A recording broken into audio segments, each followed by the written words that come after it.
In this video, I'll ask a few questions to show the difference between me and my dad's cultures. My dad lived in Pakistan, his home country, whereas today I live in Qatar as a foreigner.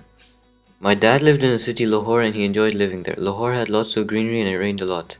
In the weekends there were cultural and arts activities which people took part in. There were also many historical sites to visit. Compared to Lahore, Doha today is very hot in its weather and it barely rains. There's lots of skyscrapers in Doha and overall it's a peaceful city as there's not much crime. My dad lived in an independent house but he had lots of neighbors. It was a very close community as most of the people knew each other since birth and this was their home country. Doha, we first lived in a compound with many neighbors, but then our neighbors left so we moved to an independent house. Over here we have a few neighbors but we barely meet. In my dad's society there was not much discrimination. There were many different groups and religions, however they all respected each other and there was not much fights between any of them. Qatar is a Muslim country but there's people from all religions and nationalities who live here. The only problem would be that sometimes locals get preferred, but other than that there's not much discrimination. In my dad's culture, everyone was expected to eat at the dining table with the family. They would have a menu to decide what they would eat each day. Sometimes they would go to the cafe when their parents were gone. Today we're not expected to eat together as we wake up and sleep at different times. However, we always have to eat on the table and we're not allowed to eat in our rooms, otherwise we'll get in trouble.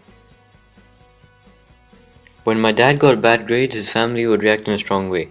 They wouldn't be allowed to play sports or go out, they would be grounded and forced to study until they improved their grades. Today, if I got bad grades, my family might ignore it once, but if I continue to get bad grades, they would discuss it with my teachers, and eventually they might even make me switch schools. For entertainment, my dad mostly played sports with his friends, as back then there was only a few cartoons on TV and they would go to the cinema only once a month. Today we have many electronics that we can use for entertainment, or otherwise we could go out and play any sport that we want to, and finally we can go to the mall for eating or just for fun. For vacations, my dad would go outside the city very often, but not outside the country as back then it was very expensive. He would go for weddings or even for school trips. Today we go for international trips almost every year as there's not many other places in Qatar to visit, and during the summer we also go back to Pakistan to visit our family. My dad's goal was to graduate from college and then join an academy for military training. After finishing the training, he was going to become a fighter pilot as in his culture this was looked up to. My goal so far is to get good grades so I can get into a good university, and then my parents would want me to be a doctor and engineer, but I'm still not sure what I want to be. What I learned from this project is that when you're living as a foreigner, your views and your culture changes from back when you were living in your home country.